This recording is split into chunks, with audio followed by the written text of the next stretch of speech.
సముద్రం అడుగున నిశ్శబ్దంగా ప్రయాణించే ఒక అణుజలాంతర్గామికి, లడాక్ పర్వతాలపై -డిగ్రీల చలిలో వణుకుతున్న ఒక వ్యోమగామికి, మరియు మన బ్యాంక్ అకౌంట్లో ఉండే సేవింగ్స్ డబ్బులకి అసలు సంబంధం ఏమిటి? వినడానికి ఇవన్నీ పూర్తిగా భిన్నమైన విషయాలలా అనిపిస్తాయి కదా.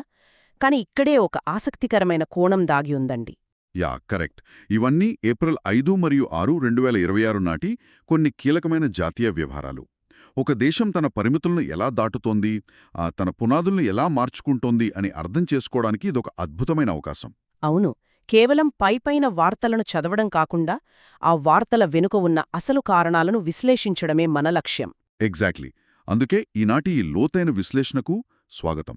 ఎటువంటి అనవసరమైన అంశాలు లేకుండా డైరెక్ట్గా పాయింట్లోకొచ్చేద్దాం. ముందుగా దేశం యొక్క పునాది అనదగ్గ విద్యా వ్యవస్థ దగ్గర ప్రారంభిద్దాం. ఆ కేంద్ర విద్యా మంత్రిత్వ శాఖ ఎన్సీఈఆర్టీకి డీమ్డ్ టు బి యూనివర్సిటీ హోదాను మంజూరు చేసింది కదా? చేసింది. నాకర్థం కానిదేమిటంటే, ఎన్సీఈఆర్టీ పని పిల్లలకి పాఠ్యపుస్తకాలు ప్రింట్ చేయడం కదా. ఉన్నట్టుండి ఇప్పుడు వాళ్ళు డిగ్రీలివ్వటం ఎందుకు అంటారు? ఇక్కడే మనం దీని వెనక ఉన్న అసలు యంత్రాంగాన్ని అర్థం చేసుకోవాలి. యూనివర్సిటీ గ్రాంట్స్ కమిషన్ అంటే యూజీసీ చట్టం 1956లోని సెక్షన్ 3 కింద ఒక ప్రత్యేక విభాగంలో ఎన్సీఈఆర్టీకి ఈ హోదా లభించింది. అంటే ఒక స్పెషల్ కేటగిరీ కింద ఇచ్చారనమాట. అవును.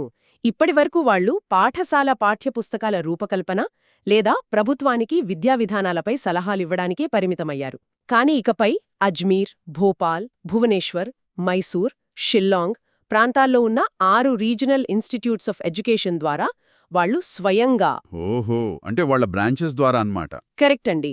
ఆ 6 సంస్థల ద్వారా వాళ్లు అండర్ గ్రాడ్యుయేట్, పోస్ట్ గ్రాడ్యుయేట్ మరియు పీహెచ్డీ డిగ్రీలను అందించగలరు.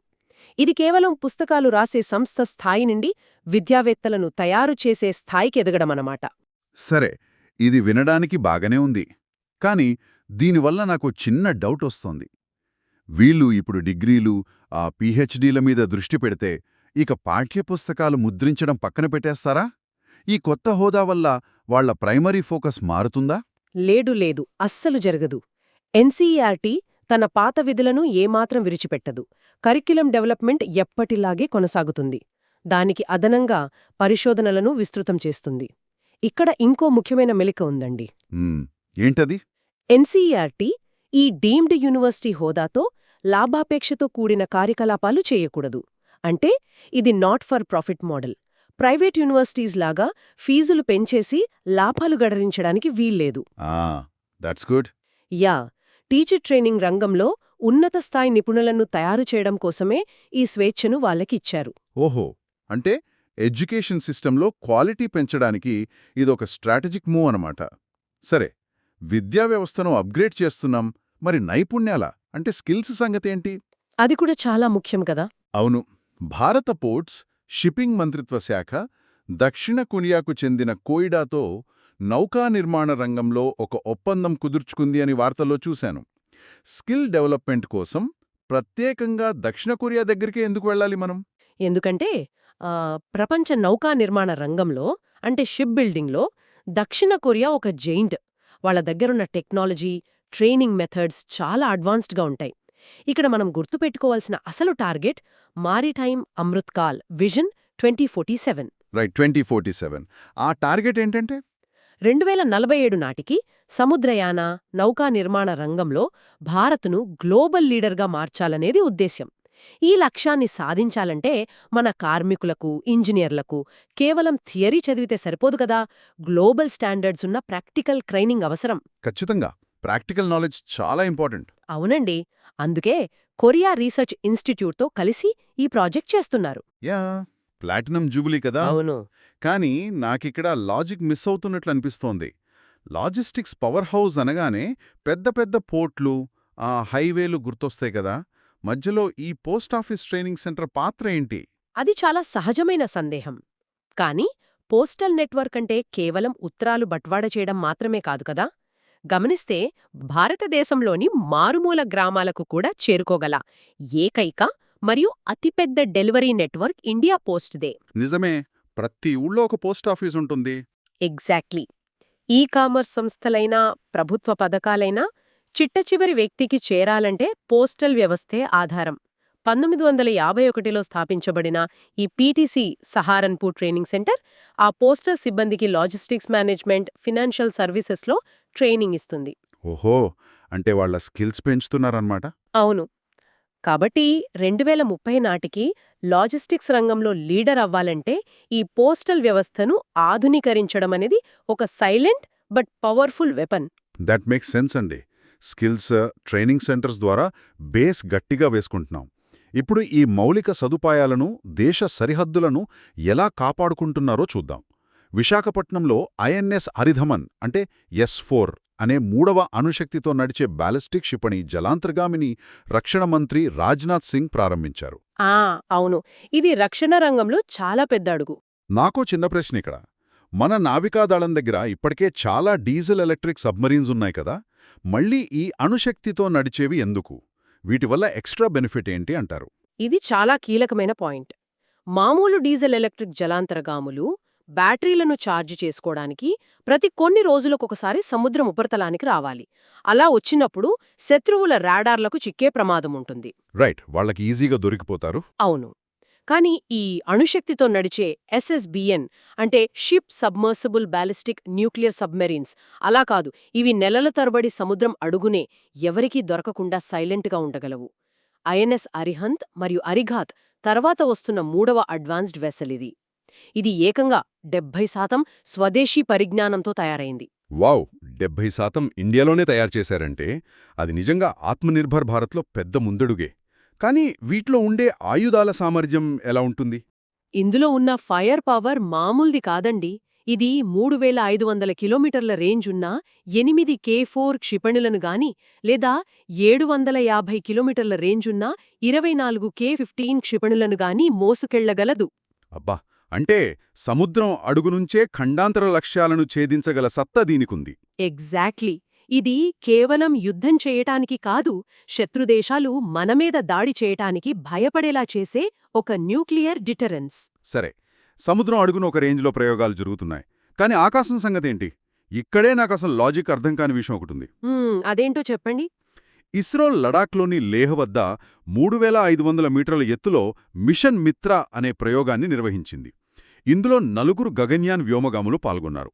అసలు అంతరిక్షంలో ఉండేది జీరో గ్రావిటీ కదా, అక్కడ బరువు ఉండదు. వీళ్లేమో భూమి మీద ఒక చల్లటి పర్వతం మీదకి వెళ్లి ట్రైనింగ్ తీసుకుంటున్నారు. పర్వతం మీద గ్రావిటీ ఉంటుంది కదా అని మీ డౌటు? అవును. మరి స్పేస్ మిషన్కి పర్వతం మీద ట్రైనింగ్ ఇవ్వటమేంటి? ఇది ఏమాత్రం సింక్ అవ్వట్లదే. మీరడిగింది చాలా వ్యాలిడ్ పాయింట్ అండి. అంతరిక్ష పరిశోధనల్లో దీనిని అనలాగ్ మిషన్లు అంటారు. మీరు చెప్పినట్టు భూమిపై జీరో గ్రావిటీని పూర్తిగా తీసుకురాలేము, అది నిజం. కానీ అంతరిక్షంలో వ్యోమగాములు ఎదుర్కొనేది కేవలం జీరో గ్రావిటీ ఒక్కటే కాదు కదా. ఇంకా ఏముంటాయి? అక్కడ భయంకరమైన చలి ఉంటుంది, ఆక్సిజన్ స్థాయిలు పడిపోయినప్పుడు వచ్చే హైపాక్సియా అనే మెడికల్ కండిషన్ ఉంటుంది. వీటన్నిటికీ మించి బయటి ప్రపంచంతో ఎలాంటి సంబంధం లేకుండా ఒక చిన్న క్యాబిన్లో తీవ్రమైన ఒత్తిడి మధ్య బతకాలి.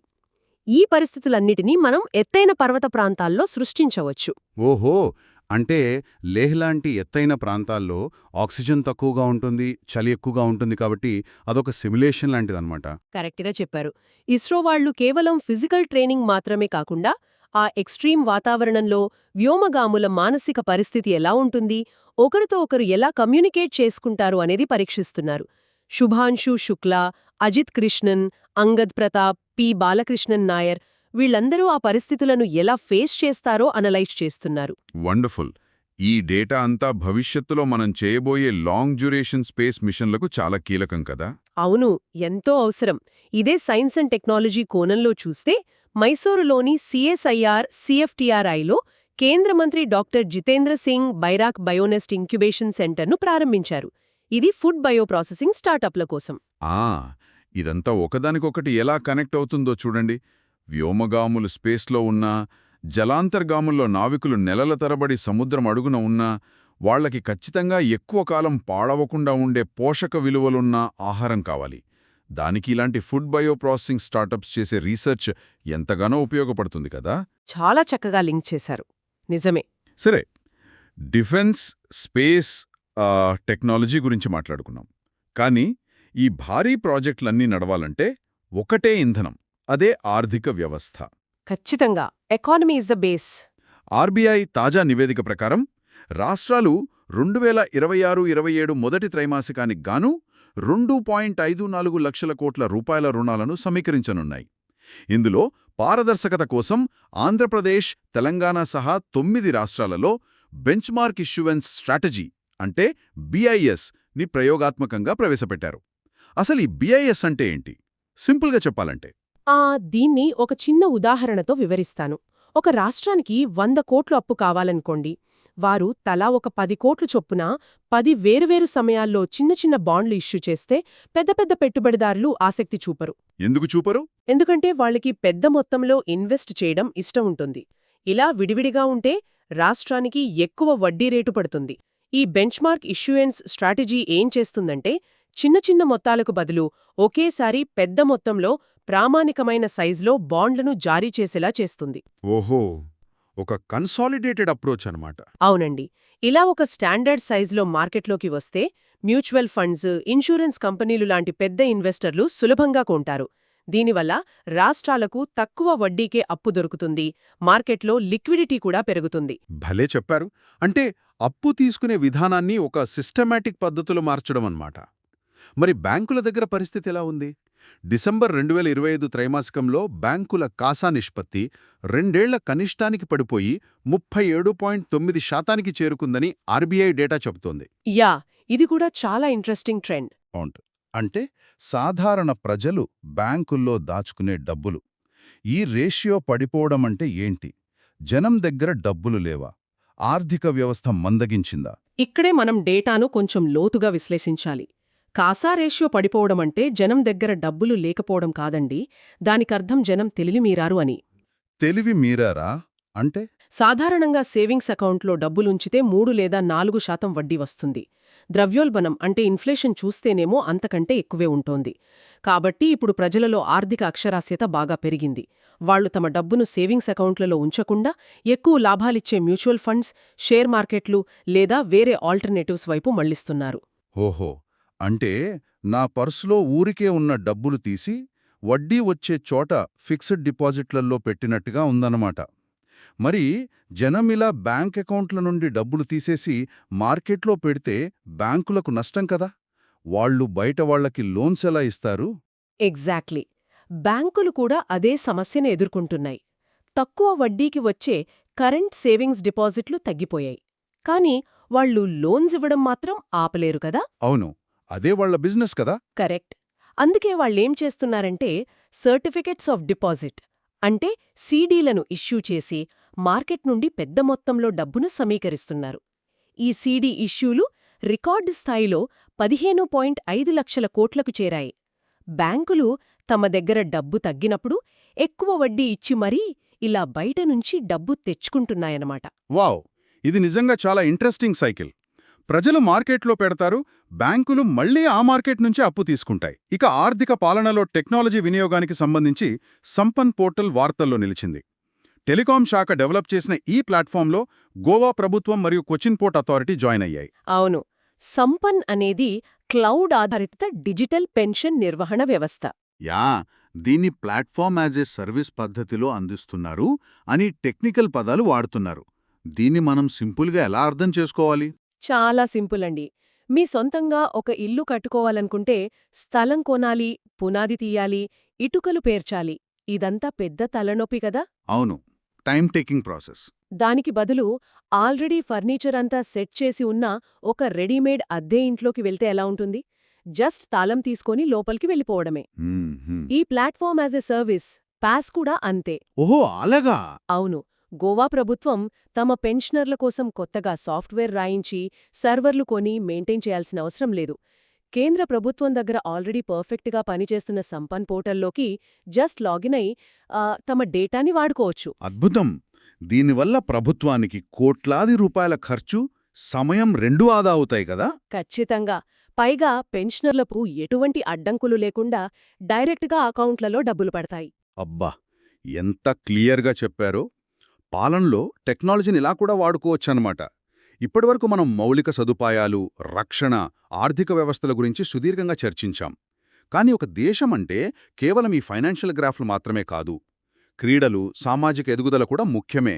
అవును, మనుషుల ఎదుగుదల కూడా కొలమానమే. ఛత్తీస్గఢ్లో మొదటిసారిగా ఖేలో ఇండియా గిరిజన క్రీడలు 2026 జరిగాయి. ఇందులో 7 క్రీడలు పెట్టారు. కర్ణాటక ఏకంగా 38 పతకాలు, అందులో 23 స్వర్ణాలు సాధించి అగ్రస్థానంలో నిలిచింది. ఒడిశా 2వ స్థానం, ఝార్ఖండ్ 3వ స్థానం సాధించాయి. నాకు డౌట్. చెప్పండి. ఇప్పటివరకు మనం Khelo India youth games, university games చూసాం. ఇప్పుడు ప్రత్యేకంగా ఈ గిరిజన క్రీడలు ఎందుకు పెట్టినట్లు? గిరిజన ప్రాంతాల్లో సహజంగానే యువతకు శారీరక దృఢత్వం, స్టామినా చాలా ఎక్కువగా ఉంటాయి.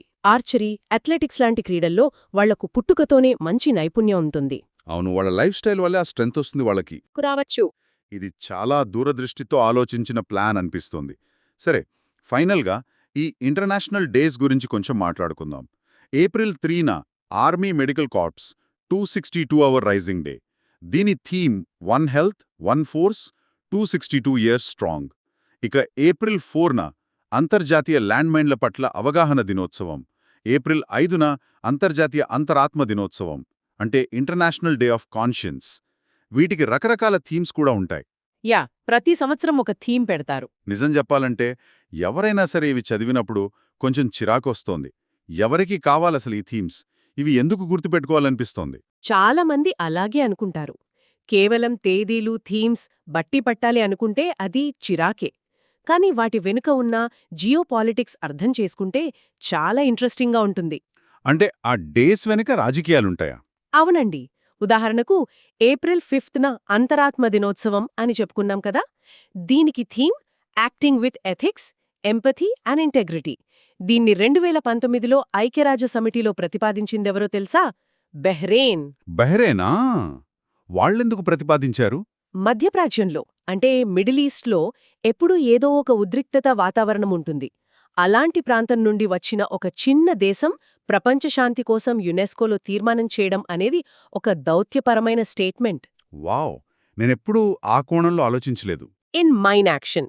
ప్రపంచవ్యాప్తంగా ఉన్న మైన్ బ్యాన్ ట్రీటీ, అంటే ల్యాండ్ మైన్స్ నిషేధ ఒప్పందంలో భారత్ సంతకం చెయ్యలేదు. మన భద్రతా కారణాల వల్ల, అంటే సరిహద్దు సమస్యల వల్ల మనం ఆ ట్రీటీకి దూరంగా ఉన్నాం. ఓకే. అయినప్పటికీ అంతర్జాతీయంగా జరిగే మైన్ యాక్షన్ ప్రోగ్రామ్స్కు భారత్ $1.2 మిలియన్ విరాళం ఇచ్చింది. అంటే మేము మా దేశ భద్రత కోసం సంతకం చెయ్యలేకపోవచ్చు, కానీ గ్లోబల్ పీస్కి మాత్రం సపోర్ట్ చేస్తాం అని ప్రపంచానికి ఒక స్ట్రాంగ్ మెసేజ్ ఇవ్వడమన్నమాట. ఇలాంటి డేస్ వెనుక ఇంత ఇంటర్నేషనల్ రిలేషన్స్ స్ట్రాటజీ ఉంటుంది. అద్భుతం! ఇప్పుడు నాకర్థమైంది. ఇవి కేవలం క్యాలెండర్లో ఉండే తేదీలు కాదు. ప్రపంచ వేదికపై ఒక దేశం తన విధానాలను ఎలా ప్రదర్శిస్తోందో చెప్పే సూచికలు కదా? కరెక్ట్గా పట్టుకున్నారు. ఒక్కసారి మనం మాట్లాడుకున్నది సింపుల్గా చూస్తే, పుస్తకాలు రాసే ఎన్సీఈఆర్టీ ఇప్పుడు డీమ్డ్ యూనివర్సిటీగా ఎలా మారుతోందో చూశాం. మన నావికాదళం ఐఎన్ఎస్ అరిధమంతో సముద్రం అడుగున తమ బలాన్ని ఎలా పెంచుకుంటోందో అర్థం చేసుకున్నాం. అవును. అలాగే శూన్యంలో చేయాల్సిన ప్రయోగాలను ఇస్రో పర్వతాలపైన అనలాగ్ మిషన్ల ద్వారా ఎలా సాధిస్తోందో తెలుసుకున్నాం. ఆర్బీఐ నిర్ణయాలు, సామాన్యుల ఆర్థిక అక్షరాస్యతను చెప్పే కాసా రేషియో, అలాగే సంపన్ ద్వారా గవర్నమెంట్ పాలన్ని ఎలా ఈజీ చేస్తోందో విశ్లేషించాం. ఖచ్చితంగా. వీటన్నిటినీ కలిపి చూస్తే మనకి దేశం యొక్క ఒక స్పష్టమైన చిత్రం కనిపిస్తుంది. ఎన్సీఈఆర్టీ మరియు కొయిడా ద్వారా నైపుణ్యాభివృద్ధికి వేస్తున్న పునాదులే భవిష్యత్తులో 2030 నాటికి దేశాన్ని లాజిస్టిక్స్ పవర్ హౌస్గా మార్చడానికి ఇంధనంగా పనిచేస్తాయి. అన్నిటికీ ఒక లింక్ ఉందన్నమాట. ఒళ్ళో అయినా ఏ రంగంలో జరిగే మార్పునైనా స్పష్టంగా విశ్లేషించగలరు. అబ్సల్యూట్లీ. ఈరోజు మనం చర్చించిన అంశాలు చూస్తుంటే నాకు ఫైనల్గా ఒక ఆలోచన వస్తోంది. ఇస్రో ఏమో వ్యోమగాములకు ట్రైనింగ్ ఇవ్వడానికి హిమాలయాలపైన ఎక్స్ట్రీమ్ వాతావరణంలో మిషన్ మిత్ర లాంటి ప్రయోగాలు చేస్తోంది. మన రక్షణ వ్యవస్థేమో అత్యాధునిక అణు జలాంతర్గాములతో మహాసముద్రాల చీకటి అడుగుభాగాలకు చేరుకుంటోంది. ఇవి గమనిస్తుంటే ఒకప్పుడు మనం హిస్టరీ, జాగ్రఫీ అని కేవలం భూమి మీద ఉన్న విషయాలే చదువుకునేవాళ్లం కదా. అవును. కానీ బహుశా రాబోయే 50 ఏళ్లలో మన తర్వాత తరం పిల్లలు అంతరగ్రహ భూగోళ శాస్త్రం లేదా డీప్ సీ ఎకనామిక్స్ లాంటి సరికొత్త సబ్జెక్టులు చదువుకోవాల్సి వస్తుందేమో కదా. ఈ విశ్వంలో మానవుని అన్వేషణకు హద్దులు లేనప్పుడు మనం నేర్చుకునే విషయాలకు మాత్రం హద్దులు ఎందుకుంటాయి చెప్పండి? ఈ ఆసక్తికరమైన ఆలోచన మీకే వదిలేస్తూ మరింతగా అన్వేషిస్తారని ఆశిస్తూ ఈనాటి లోతైన విశ్లేషణను ఇక్కడితో ముగిస్తున్నాం. Keep exploring.